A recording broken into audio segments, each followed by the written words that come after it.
নবীর হাদিসের বয়ান যদি কারো জীবনের সঙ্গে মিলিয়া যায় সে বড় দামি হয়ে যায়। আল্লাহু আকবার। আপনার স্বামী আপনাকে বেশি কথা কয়, গালি দেয়, আপনি চুপ থাকেন, দেখবেন আপনার মায়ের খাওয়া লাগবে না, অশান্তি বাড়বে না। আপনি যখন উত্তর দিবেন তখন ওই জায়গার একটা শয়তান আসিয়া ঢুকে পড়বে। শয়তান ঢুকে যা না বলার তাও বলাবে, আপনাকে মারপিট খাওয়াবে, আপনার সংসারে অশান্তি ঢুকাইবে, বরকত নষ্ট করে দেবে এই শয়তান। এই জন্য আল্লাহর জন্য ছাড়িয়া দেন, আল্লাহ আপনাকে উত্তম প্রতিদান দান করবে। মায়ার নবী আবু বকরকে ডাক দিয়ে বললেন, আবু বকর, কাউকে যদি কেউ অত্যাচার করে জুলুম করে আসে যদি আল্লাহর জন্য ছাড়িয়া দেয় তাকে আল্লাহ মহান পুরস্কার দান করেন, উত্তম পুরস্কার দান করেন। কেমন? কয় কি আপনাকে একজন গালি দিচ্ছে, বেশি কথা বলতেছে, আপনি চুপ করে রয়েছেন, সবর করছেন, আল্লাহ পাক এর বিনিময়ে আপনাকে বড় মহান পুরস্কার দান করেন। সুবহানাল্লাহ। 2 নাম্বার, আল্লাহর কাছে বড় পছন্দ যে আপনি যদি আল্লাহু আকবার সম্মান অর্জন করতে চান, সকলের জবানে সম্মান অর্জন করতে চান, এই আম্মাজান বড় ভালো, এই মহিলাটা বড় ভালো, এই ভাই বড় ভালো, তাহলে আপনি বেশি বেশি করে মেহমানদারি নেওয়াজি করেন, মেহমানদারি করেন, আপনার এলাকাবাসীকে খাওয়ান। আপনি বড় লোক, টাকাওয়ালা, এলাকায় একবার আপনার ঘরের পাশে আল্লাহু আকবার গরিব জীর্ণ শীর্ণ খাবার দাবার খাই, আপনি যখন ভালো রান্না করেন, ও আম্মাজান আমার নবী বলেছেন যখন গোশত রান্না করো, ওই গরিব তো গোশত রান্না করে খেতে পারে না, তুমি একটু গোশতের মধ্যে ঝোল বাড়ায় দাও, ওই গরিবকে একটু ঝোল দাও, রান্না করে যদি ঝোল দাও তুমি আল্লাহর জন্য, রাসূলের খুশির জন্য, তোমাকে আল্লাহ জান্নাতের ঝোল খাওয়াইবে, রেডি রাখতেছে। সুবহানাল্লাহ। আমার মায়ার নবী বলেন যদি সুনাম অর্জন করতে চান তাহলে বেশি বেশি মেহমানদারি করান। সে কয় কি শ্বশুর বাড়ি থেকে আসুক, কয় কি ননদরা আসুক, বাসুররা আসুক, যারাই আসুক, মেহমানদারি যখন আসে যা আছে আপনি সন্তুষ্ট অনুযায়ী বলেন যে ভাইজান এইটা গ্রহণ করে আমার সমর্থন মধ্যে আপনাকে চেষ্টা করলাম, আর সামনে দোয়া করেন যেন আলো ভালো করতে পারি। এমনভাবে মেহমানদারি করেন, দেখবেন আপনি বড় দামি হয়ে যাবেন। কেমন দামি হবে? রাইফেলের গুলি মিস হতে পারে রে, আপনি জান্নাতে ঢুকিয়া যাবেন, এর মধ্যে কোনো মিস নাই, ভুল নাই। সুবহানাল্লাহ। দুনিয়ায়ও আপনি পুরো সংসার পাত্র হয়ে যাবেন। চেয়ারম্যান মেম্বারিতে দাঁড়ায় লক্ষ লক্ষ টাকা খরচ করে একটু চেয়ারে বসার জন্য, আমাকে একটু চেয়ারম্যান বলার জন্য, আর আপনার প্রশংসা শুধু মানুষ নাই, গ্রামের লোক নাই, আসমানের ফেরেশতারা পর্যন্ত করবে। সুবহানাল্লাহ। যদি এইগুলো করতে পারেন। 3 নাম্বার, আল্লাহর নবী বলেন আবু বকর যদি ধনী হতে চাও তাহলে ভিক্ষার হাত বন্ধ করে দাও, ভিক্ষা করিও না, মানুষের দরবারে চেও না, আল্লাহর কাছে চাও, আল্লাহ পাক সব কিছু দিয়ে দিবেন। কথা বলেন ঠিক কি ঠিক না? আল্লাহ পাক সব কিছু দিতে পারেন।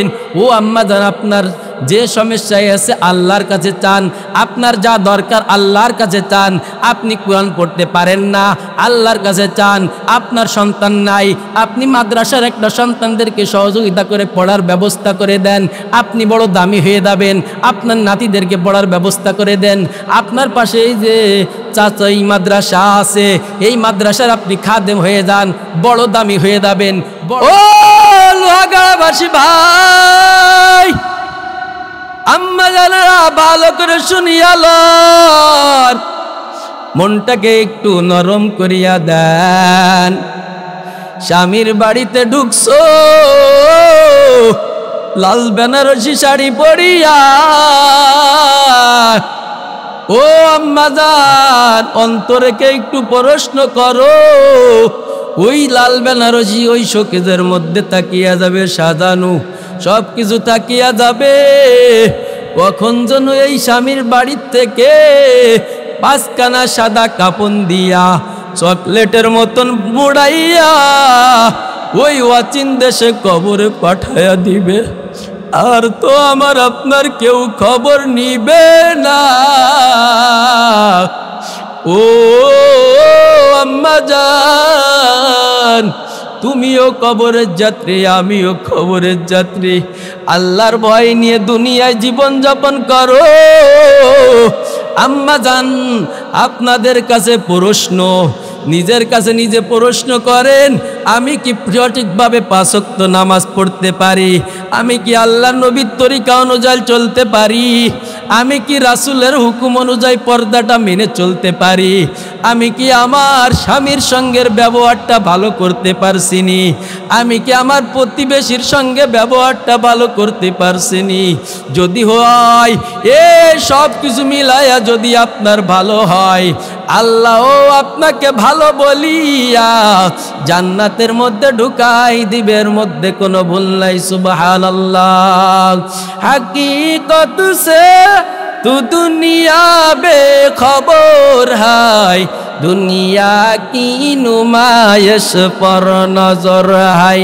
নমি গোয়াম কে আজ দুনিয়া জুদাবাস, বঘর কারে কে বাসি বা খুদাবাস। আম্মা জানে সব চিন্তা করেন যে মুসলমান তো, আল্লাহ তো বলছে মুসলমান না হইয়া মরিও না, মুসলমান না হইয়া মরতে নিষেধ করেছেন আল্লাহ। এবার যার যার কাছে প্রশ্ন, আমি কতটুক মুসলমান হইলাম? আমার জবান দ্বারা যদি অনেক কষ্ট পাই তাহলে তো আমি মুসলমান না। আমার মায়ার নবী বলেছেন, মান সালিমাল মুসলিমুনা মিন লিসানি ওয়া ইয়াদি, যার হাত ও জবান থেকে অন্য মুসলমান নিরাপদ থাকে না, আল্লাহ আকবার, নিরাপদ না, সে খাঁটি মুসলমান হতে পারে নাই। ওদিকে আল্লাহ বলেছেন মুসলমান না হইয়া মরিও না। আমার মৌত কখন হবে সেটা আমি জানি না, আজও হতে পারে, কালও হতে পারে। কথা বলেন ঠিক কি না? আমার মায়ার নবী এক আল্লাহর বান্দিকে দেখাইয়া বলেন, এই বান্দিটা বড় আবেদ, তাহাজ্জুদ পড়ে, নামাজ কালাম পড়ে গো, দান সদকা করে, অধিক পরিমাণ রোজা রাখে, তারপরে এই মহিলা হবে জাহান্নাবী। আরেক মহিলাকে দেখায় বলল, সাহাবা ইকরাম, এই যে মহিলাকে দেখতেছো তেমন দান সদকা করতে পারে না, গরিব, কিন্তু আল্লাহর ফরজ বিধানটা সঠিকভাবে আমল করে, পর্দা অনুযায়ী চলে, স্বামীর হুকুম মানে, 5 ওয়াক্ত নামাজ পড়ে, এই রমজানের রোজা রাখে, এই ফরজগুলো আদায় করে, সুন্নাতের পাবন্দ করে। আল্লাহু আকবার। তারপরে এই মহিলাটা হবে জান্নাতি। ও আম্মাজান, ভালো করে শুনিয়া লও, নবী আমার বললেন জান্নাতি।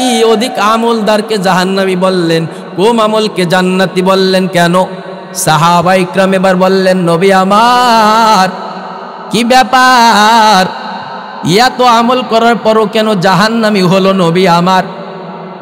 কয় কি সব আমল ঠিক আছে গো, কিন্তু এই মহিলার জবান দ্বারা তার স্বামী নিরাপদ নাই, তার শ্বশুর শাশুড়ি নিরাপদ নাই, তার সন্তানরা নিরাপদ নাই, অকথ্য ভাষায় গালিগালাজ করে, পাড়া প্রতিবেশী নিরাপদ নাই। ও আম্মা জান, এই জবানকে যেহেতু সংরক্ষণ করে নাই, অধিক ইবাদতের পরও তার ঠিকানা জাহান্নাম। আপনি এবার হিসাব করেন, আপনার যদি অধিক আমল হয় আর আপনার ব্যবহার যদি তলোয়ারের মতন ধার হয়, অর্থাৎ এত তিক্ত হয় যে অন্য সব মানুষ অভিশাপ করে কষ্ট পায়, তাহলে আপনিও লেখেন গো, আপনার ঠিকানাও হবে জাহান্নাম। আর যেই মহিলাকে বললেন যে অল্প আমল করে, ফরজের বিধান মানে, সুন্নাত মোতাবেক চলে, আমার মায়ের নবী বললেন, ও সাহাবা ইকরাম শোনো গো, এই মহিলার জবান থেকে পাড়া প্রতিবেশী হিফাজত, পাড়া প্রতিবেশীকে কষ্ট দেয় না, স্বামীকে কষ্ট দেয় না, আলেম উলামাকে কষ্ট দেয় না, শ্বশুর শাশুড়িকে কষ্ট দেয় না, সন্তানদেরকে কষ্ট দেয় না গো। এক কথায় কোনো মানুষকে সে কষ্ট দেয় না, যদিও তাকে গালি দেয়, সে একটা মিষ্টি হাসি দিয়া আল্লাহর জন্য সেইটা মানিয়া লয়। সুবহানাল্লাহ। এই জন্য আমার আল্লাহ খুশি হইয়া তার নামে জান্নাত লিখে দিয়েছেন। সুবহানাল্লাহ। কেমন? এও আম্মা জান দেখেন, আপনিও ফরজ আমল করার পর যদি আপনার ব্যবহারে সন্তুষ্ট হয় তাহলে আপনিও জান্নাতি হবেন। সাহাবা ইকরাম এক লোকের সম্বন্ধে আলোচনা করতেছে, মরে গেছে, যেই লোকটা এমন ছিল এমন ছিল এমন ছিল, মানুষকে কষ্ট দিত, গালি দিত, নামাজ পড়তো না, ওলামা ইকরামকে কষ্ট দিত, নবী রাসূলের বিরুদ্ধে চলতো, কোরআনের পক্ষে চলতো না। আল্লাহর নবী বলেন ওয়াজিব হয়ে গেছে। আর একজন সাহাবার বিষয় বলে এই লোকটাই নামাজ পড়তো, এর ব্যবহারে বড় শুনতো, আল্লাহর নবী বলে ওয়াজিব হয়ে গেছেন। মায়ার নবীকে এবার জিজ্ঞাসা করলেন, ও নবী গো, এমন শব্দ তো আপনার জবান থেকে আমরা কখনো শুনি নাই, যে এই শব্দের অর্থ আমরা বুঝতে পারি না, কি ওয়াজিব হয়ে গেল? আল্লাহর নবী সাল্লাল্লাহু আলাইহি সাল্লাম বললেন, ও সাহাবা ইকরাম ভালো করে শুনিয়া লাও, যেই সাহাবার বিরুদ্ধে বললে যে নামাজ পড়ে না, ওলামা ইকরামকে কষ্ট দেয়, নবী রাসূলকে কষ্ট দেয়, কোরআনের বিরুদ্ধে চলে, গালিগালাজ করে, এর জন্য আল্লাহ পাক জাহান্নাম অবধারিত করে দিয়েছেন, নাউজুবিল্লাহ। আর যেই যাবার বিষয় বললা রে, এর ব্যবহার বড় ভালো ছিল, দেখা হলে সালাম দিত, হাসি দিয়ে একটা সালাম দিত, দেখা হলে বলতো কেমন আছেন, আল্লাহু আকবার, এ নামাজ পড়তো, পর্দা অনুযায়ী চলতো, আল্লাহর হুকুম মানতো, আলেমুল আমাদের কেউ কাইকে এভাবে নবী রাসূলকে মোহাব্বত করতো। এক কথায় আল্লাহর জন্য সব কিছু মানিয়া লইছে রে, এই ব্যক্তির নামে আল্লাহ পাক জান্নাত ওয়াজিব করে দিয়েছেন, সুবহানাল্লাহ। ও আম্মা জান, আমি আপনি তো একদিন মারাই যাব, যখন মারা যাব আমার এলাকাবাসী যেন উপর থেকেই যেন বলে আমার এই বোনটা বড় ভালো ছিল, আমার এই ভাইটা বড় ভালো ছিল, এই হুজুর বড় ভালো ছিল, এই গুণটা যদি অর্জন করতে পারি রে, আল্লাহর নবীর ঘোষণা অনুযায়ী আল্লাহ আমাকে আপনাকেও জান্নাত দান করবেন, সুবহানাল্লাহ। আল্লাহর জন্য একজন আপনাকে গালি দিয়েছে, আপনি আল্লাহর জন্য ছেড়ে দেন। একজন আপনাকে কষ্ট দিয়েছে গো, আল্লাহর জন্য ছেড়ে দেন। আপনার স্বামীর ব্যবহার ভালো না, আপনি আল্লাহর জন্য ধৈর্য ধারণ করে ছাড়িয়া দেন, দেখেন আল্লাহ আপনাকে উত্তম প্রতিদান করবে, উত্তম প্রতিদান দান করবে। কেমন?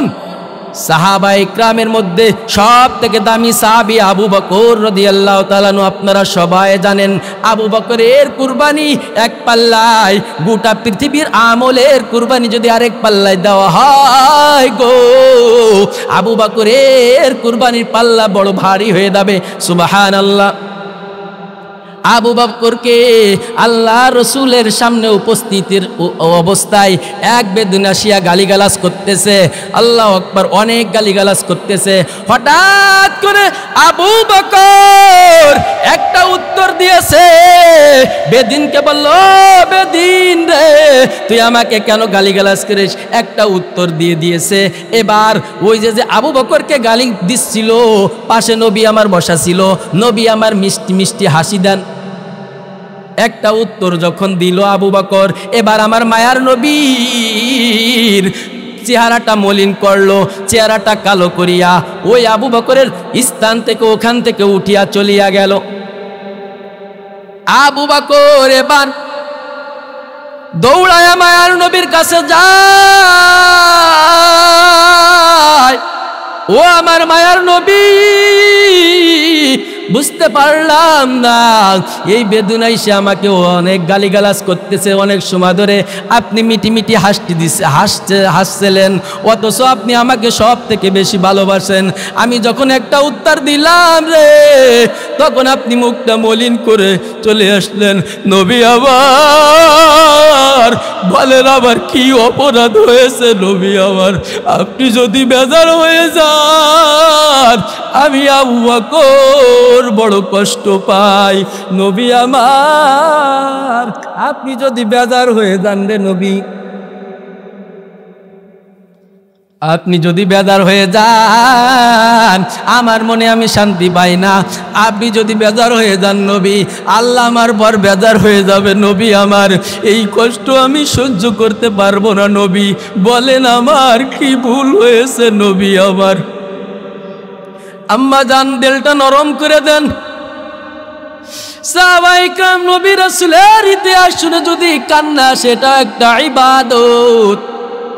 নবী আমার বলেন, ও আবু বকর, আপনি তো জানেন না ওই বেদুইন সাহাবী আপনাকে গালাগালি দিচ্ছে, আর আপনার পক্ষ হইয়া একজন ফেরেশতা উত্তর দিতেছিল সুবহানাল্লাহ। আর আপনি যখন আবু বকর এই গালাগালির উত্তরটা দিয়ে দিলেন, ফেরেশতা চলিয়া গেল। এই জন্য আমি নবী ওখানে ফেরেশতা যাইয়া একটা শয়তান ঢুকিয়া পড়লো। ও আম্মাজান, কি বুঝলেন?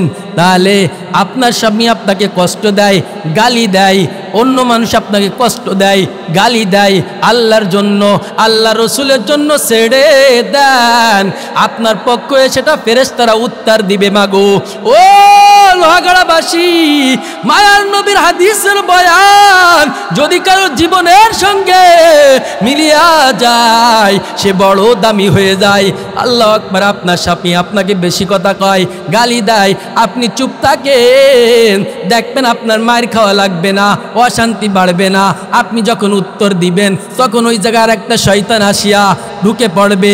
শয়তান ঢুকে যা না বলার তাও বলাবে, আপনাকে মারপিট খাওয়াবে, আপনার সংসারে অশান্তি ঢুকাইবে, বরকত নষ্ট করে দেবে এই শয়তান।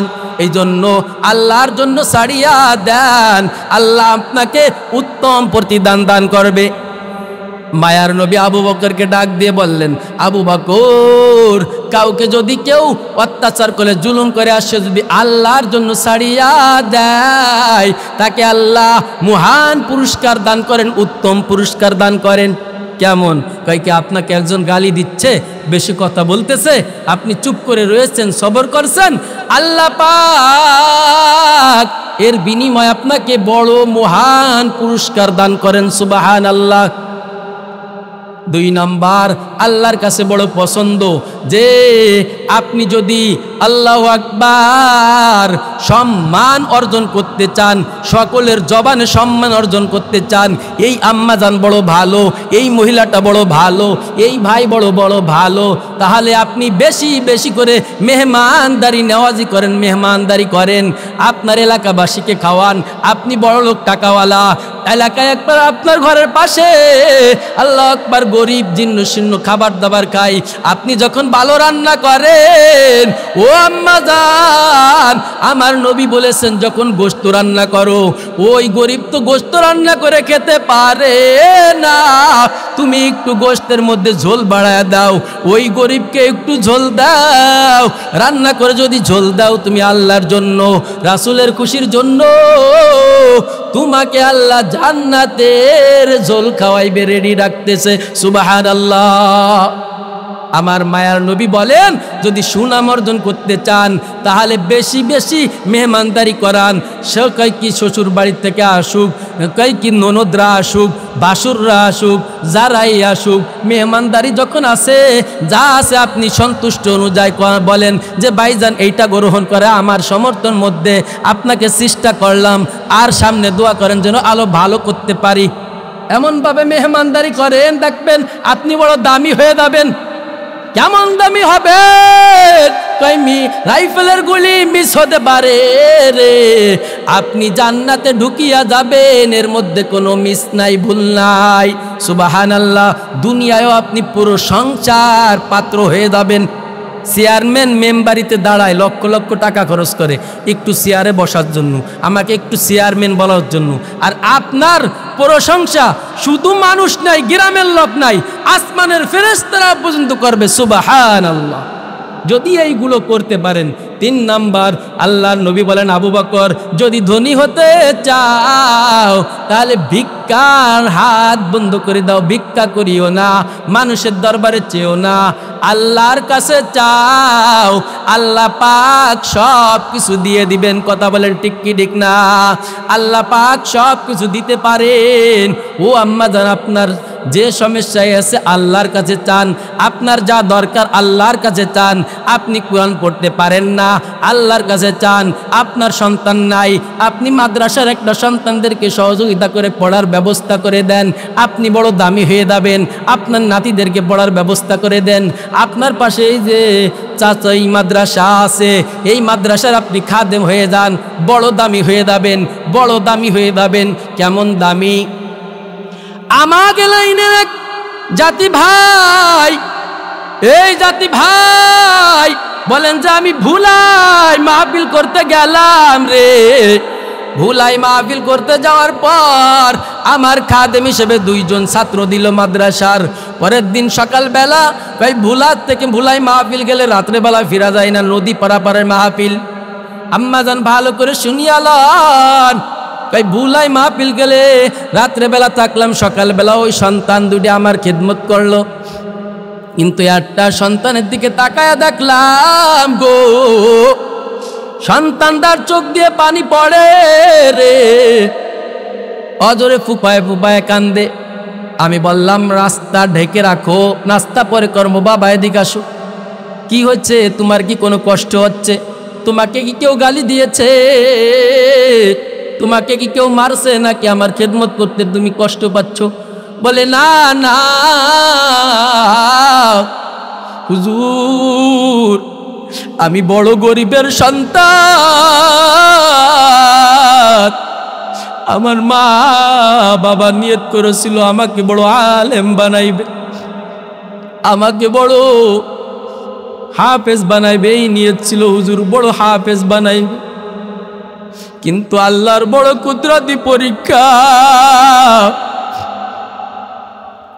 আমাকে যখন মাদ্রাসায় ভর্তি করলো, আমার আব্বা বুক ভরা আশা নিয়ে আমার আব্বাকে দুনিয়ার থেকে আল্লাহ পাক নিয়ে নিয়েছেন। আল্লাহর বড় কুদরতি পরীক্ষা।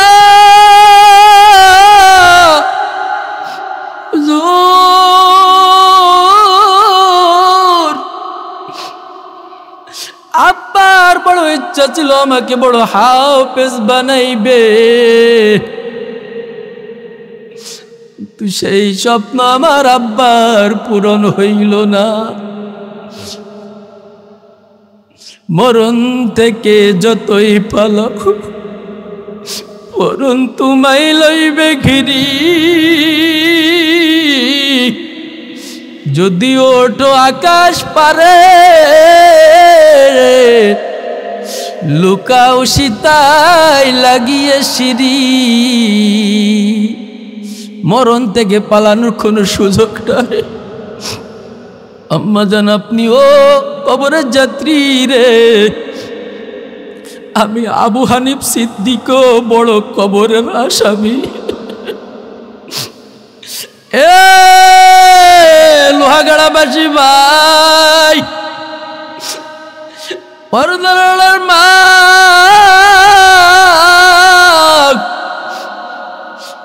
আমি আবু হানিফ সিদ্দিকী আপনাদের নিকট একটু দোয়া চাই, আল্লাহ যেন আমার জীবনের গুনাহগুলো মাফ করে দিয়ে জান্নাত দান করে। আল্লাহ যদি বলে আবু হানিফ রে, তোর আমল আমার পছন্দ হয় নাই, তোর বয়ান আমার পছন্দ হয় নাই, আজকে তোর বয়ান তুই ফেরত নে, আমল ফেরত নে, আমার জান্নাত ফিরাইয়া দে রে আবু হানিফ। এই ঘোষণা যদি করে মা, আমি আবু হানিফের আফসোসের আর শেষ হবে না। ও কলিজার টুকরা আম্মা জান, এলাকাবাসী ভাই, কখন মারা যাই জানি না, আপনিও আমার জন্য দোয়া করেন, আমিও আপনার জন্য দোয়া করি। আল্লাহর কাছে চোখের পানিটা ছেড়ে দেওয়ার ব্যবস্থা করেন, তার কারণে চোখের পানির বড় দাম, বড় দাম, বড় দাম। চোখের পানি নিয়ে যদি আল্লাহর কাছে হাজির হতে পারি রে, আল্লাহ বলবে দুনিয়াতে অনেক কাঁদছির বান্দা বান্দি, এখন আর তোর কাঁদা লাগবে না, এখন আমার সুজা জান্নাতে ঢুকিয়া যা। ও আম্মা জান, মনটা একটু নরম করে দেন, যে কথা বলতেছিলাম ওই মনে আছে নাকি? ভুলার সন্তান কান্দে, আমার ভাই বলে যে সে কান্দে, কইতেই পারে না বাবার কথা, বলতেছে আর কান্দতেছে। যার বাবা নামক বটগাছ হারিয়ে গেছে,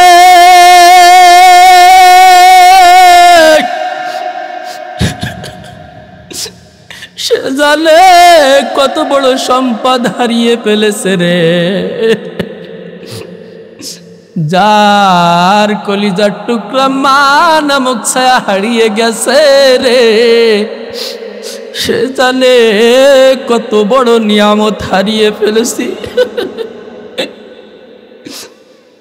এ আমার আম্মা জান, সন্তানটা কাঁদে, বলে হুজুর আব্বা তো মারা গেছেন গো। এরপরে আমার আম্মা অন্যের বাড়িতে কাম করিয়া করিয়া, কষ্ট করিয়া করিয়া, আমার আব্বার স্বপ্ন ছিল বড় হাফেজ বানাইবে, আব্বা দেখতে পারলো না, কিন্তু মার অন্যের বাড়িতে অন্য জায়গা বিবাহ বসি নাই, আমার মুখের দিক তাকাইয়া। অনেক মা আছে সন্তানের মুখের দিক তাকাইয়া দুনিয়ার সুখ শান্তিকে হারাম করতেন। আল্লাহু আকবার। হুজুর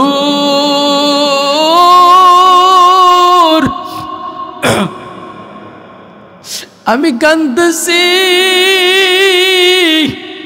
আমার মা অনেক কষ্ট করিয়া অন্যের বাড়ি কাজ করিয়া করিয়া আমাকে বড় হাফেজ বানাইছে হুজুর।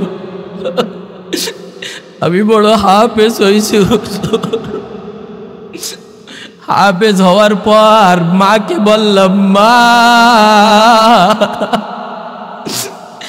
আম্মু আমরা জামাতে অনেক ভাই, হাফেজি পাশ করলাম, আম্মু রে আজকে তো অনেক ছাত্র ভাইরা হুজুরদেরকে খুশি হয়ে মিষ্টি খাওয়াইবে, হুজুরদেরকে মিষ্টি খাওয়াইবে, মা তুমি কি পারবানি আমাকে একটু মিষ্টির ব্যবস্থা করে দিতে? মা ডাক দিয়ে বলে, বাবারে আমি তো বড় গরিব, বড় অসহায়, পরের বাড়ি কাজ করে জীবন চালাই, তুমি তো জানো। তারপরে শরীরটা ভালো না, জ্বর লেগেছে, কয়েকদিন ধরে কাজেও যেতে পারি না। ও বাবা তুমি তো জানো মিষ্টি কেনার টাকা আমার কাছে নাই, মিষ্টি কেনার টাকা আমার কাছে নাই। তবে বাবা আমার গায়ে জ্বর, তুমি আফতার করেছো, যাও বাবা মাদ্রাসায় যাও। তুমি চিন্তা করিও না বাবা, তুমি চিন্তা করিও না, আমি তোমার জন্য মিষ্টির ব্যবস্থা করব, যাও। এবার মা জ্বর অবস্থায় উপরের বাড়িতে কাজ করিয়া কিছু টাকা নিয়ে মিষ্টি কিনে সন্তানকে মাদ্রাসায় আগাই দেওয়ার জন্য যায়। আল্লাহু আকবার। এবার সন্তান আর কথাই বলতে পারে না, শুধু কান্দে আর কান্দে। কই হুজুর গো, আপনি কি শুনবেন আমি কেন কাঁদি জিজ্ঞাসা করছেন। এরপরে আমার মা মিষ্টি নিয়ে যখন মাদ্রাসার দিকে রওয়ানা, কিন্তু পথিমধ্যে আমার মা গাড়ির সাথে অ্যাক্সিডেন্ট করে রাস্তায় মারা যায়।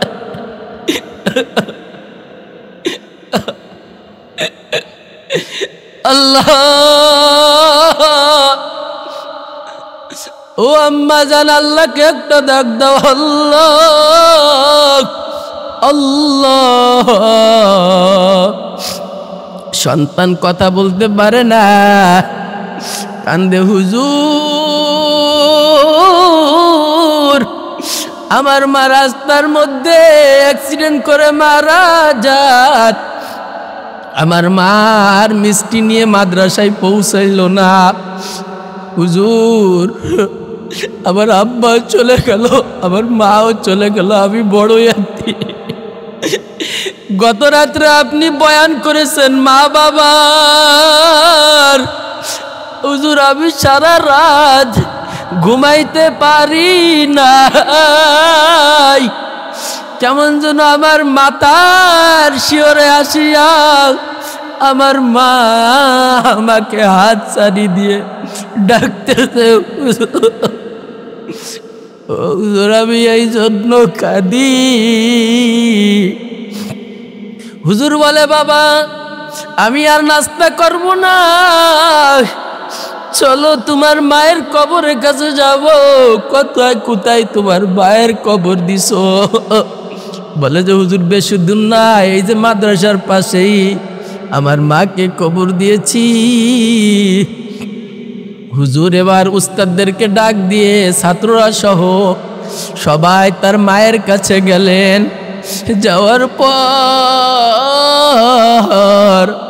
হুজুর বলে, আমার ওই সাথী ভাই বলেন যে আমি যখন তার মায়ের কবরের পাশে দাঁড়াইলাম, আল্লাহু আকবার, দেখলাম অপূর্ব একটা ঘিরান, মনোরম্য একটা ঘিরান আমার নাকে আসছে। আমি ওই জায়গার আসাদে যাই ক্রামরে বললাম, শিক্ষকদেরও বললাম, হুজুর আপনারা কি কোনো ঘিরান পেয়েছেন কি না? কইতে পাইলাম, পাইছি তো। কই হুজুর এটা কিসের ঘিরান জানেননি? বলে না। কই হুজুর এইটা ওই হাফেজ সন্তানের মায়ের কবর থেকে জান্নাতের ঘিরান বেরোইতেছে, সুবহানাল্লাহ। এবার হুজুর বলে বাবা তুমি ছোট্ট মানুষ, তুমি দোয়া করো, আমার দোয়া কবুল হবে এর কোনো গ্যারান্টি নাই।